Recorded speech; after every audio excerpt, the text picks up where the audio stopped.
नमस्कार दोस्तों।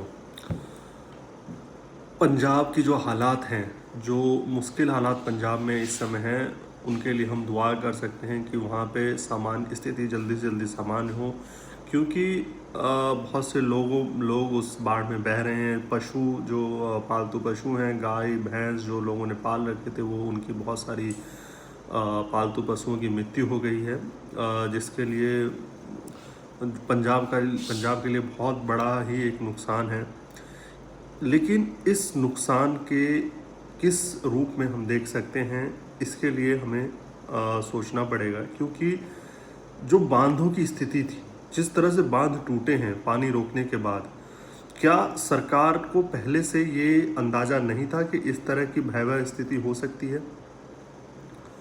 सरकार ने क्यों इस पे एक्शन नहीं लिया? क्या ये केंद्र बनाम राज्य सरकार की एक लड़ाई की वजह से पंजाब इतनी बुरी स्थिति में है?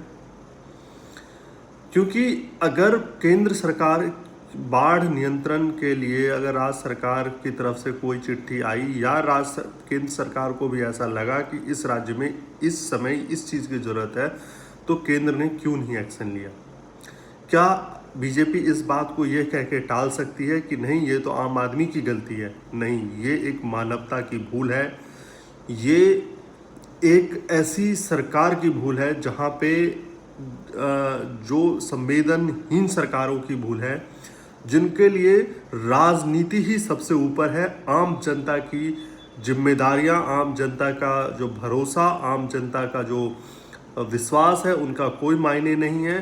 पंजाब ने बीजेपी सरकार को हर बार अपने राज्य में अच्छी खासी सीटें दे के भेजी है लोकसभा में, लेकिन उसके बाद भी अगर पंजाब के हालात ऐसे हैं, तो ये प्रश्न चिन्ह बीजेपी पे भी लगाया जाता है कि आखिर क्यों नहीं उन नालों के गाद निकाले गए, उनका समय से उनका वो सफाइयाँ क्यों नहीं करवाई गई। ये प्रश्न बहुत ही मूलभूत प्रश्न है बीजेपी सरकार से, केंद्र की सरकार से, और आप इसको इस बात से नहीं टाल सकते हैं कि वो वहाँ पे आम आदमी की सरकार है और आम आदमी का ही जिम्मेदारियां हैं कि आम आदमी पार्टी ने ये कमियां दिखाई हैं।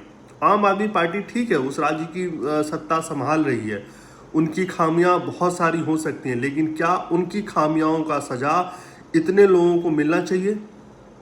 केंद्र क्यों सोया हुआ था? अगर केंद्र को लगा कि नहीं, यहाँ पे स्थितियां बिगड़ रही हैं, तो केंद्र ने क्यों नहीं उस एक्शन लिया?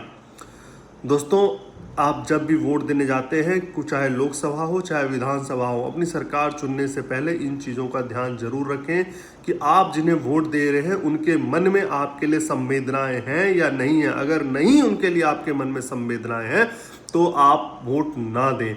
आप ऐसे नेताओं को चुनें जो हो सकता है किसी पार्टी का ना हो सकता है निर्दलीय हो, लेकिन वो आपके लिए काम करे। ऐसे नेताओं को चुनें, ना कि ऐसे पार्टियों को, ऐसे सरकारों को चुने जो आपको मुसीबत में डाल के छोड़ दें, आपसी रंजिश के वजह से किसी राज्य की स्थिति इतनी भयावह और खराब करने की स्थिति में डाल दें।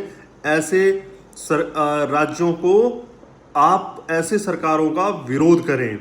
जय हिंद, जय भारत।